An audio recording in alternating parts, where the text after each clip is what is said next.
Raghava constructions అక్రమాలపై house committee వేయాలంటూ BRS గొంతెత్తితే రేవంత్ సర్కార్ కుట్రలకు తెరతీసింది. గులాబీ పార్టీ సభ్యులను సభ నుంచి సస్పెండ్ చేసింది. మంత్రుల అవినీతిని ప్రశ్నించిన బీఆర్ఎస్ ఎమ్మెల్యేలను 2 రోజుల పాటు సస్పెండ్ చేస్తూ నిర్ణయం తీసుకున్నారు. సస్పెన్షన్ పై గులాబీ పార్టీ ఆగ్రహం వ్యక్తం చేసింది. అవినీతిపై ప్రశ్నిస్తే సస్పెండ్ చేస్తారా అంటూ బీఆర్ఎస్ సభ్యులు నినదించారు. సస్పెన్షన్ పై నిరసన తెలియజేస్తూ అసెంబ్లీ ఎంట్రీ దగ్గర ఆందోళనకు దిగారు. సస్పెన్షన్ అనంతరం ఎల్పీ కార్యాలయంలో బీఆర్ఎస్ సభ్యులు సమావేశమయ్యారు.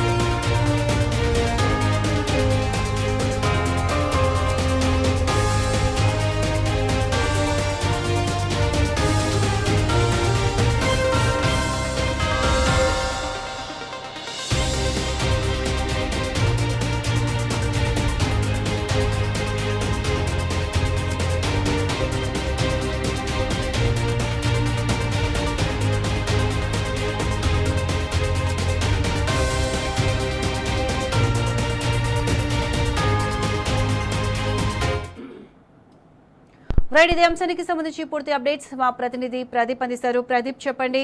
కాంగ్రెస్ మంత్రులు చేస్తున్న అవినీతి అక్రమాలపై ప్రశ్నించినందుకు బీఆర్ఎస్ ఎమ్మెల్యేలను స్పీకర్ 2 రోజుల పాటు సస్పెండ్ చేశారు. సస్పెన్షన్ అనంతరం ఎల్పీ కార్యాలయంలో బీఆర్ఎస్ సభ్యులు సమావేశమయ్యారు. దీనికి సంబంధించి అప్డేట్స్ ఏంటి? బీఆర్ఎస్ సంబంధించినటువంటి సభ్యులు మైనింగ్ సంబంధించిన పద్దుపై చర్చ సందర్భంగా మంత్రి పొంగులేటి శ్రీనివాస్ రెడ్డికి సంబంధించినటువంటి రాఘవ కన్స్ట్రక్షన్ చేస్తున్నటువంటి అక్రమ మైనింగ్ సంబంధించి మైనింగ్ శాఖ ఇచ్చినటువంటి షోకాజ్ నోటీసులకు సంబంధించి లేవనెత్తారు. అక్కడ అక్రమ మైనింగ్ జరుగుతుంది. రాష్ట్ర ఖజానాకు మంత్రి పొంగులేటి శ్రీనివాస్ రెడ్డికి సంబంధించినటువంటి కంపెనీ గండి కొడతా ఉంది. చెల్లించాల్సిన పన్నులు చెల్లించడం లేదని చెప్పి ఆ కంపెనీకి సంబంధించి పూర్తి స్థాయి విచారణ చేపట్టాలంటే ఏదైతే సభా సంఘం వేయాలని చెప్పి డిమాండ్ చేశారు. అయితే సభా సంఘం వేయడానికి ప్రభుత్వం ముందుకు రాలేదు.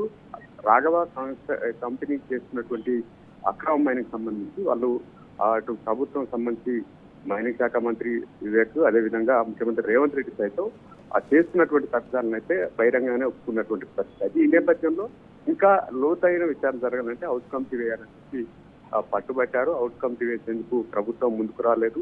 తిరిగి ఈ రోజు సభ ప్రారంభమైన దాదాపు 4 గంటల పాటు ఇదే అంశం సంబంధించి హౌస్ కమిటీ వేయాలని టీఆర్ఎస్ సంబంధించిన సభ్యులు నిరసన చేసిన అయితే ఈ నిరసన చేస్తున్న నేపథ్యంలో టీఆర్ఎస్ సభ్యులను 2 రోజుల పాటు సస్పెండ్ చేస్తూ తీర్మానం చేశారు. దీనికి సంబంధించి అవినీతి సంబంధించి ప్రశ్నిస్తే తమను సభ నుంచి సస్పెండ్ చేశారని చెప్పి బీఆర్ఎస్ అయితే ఆరోపిస్తున్నారు.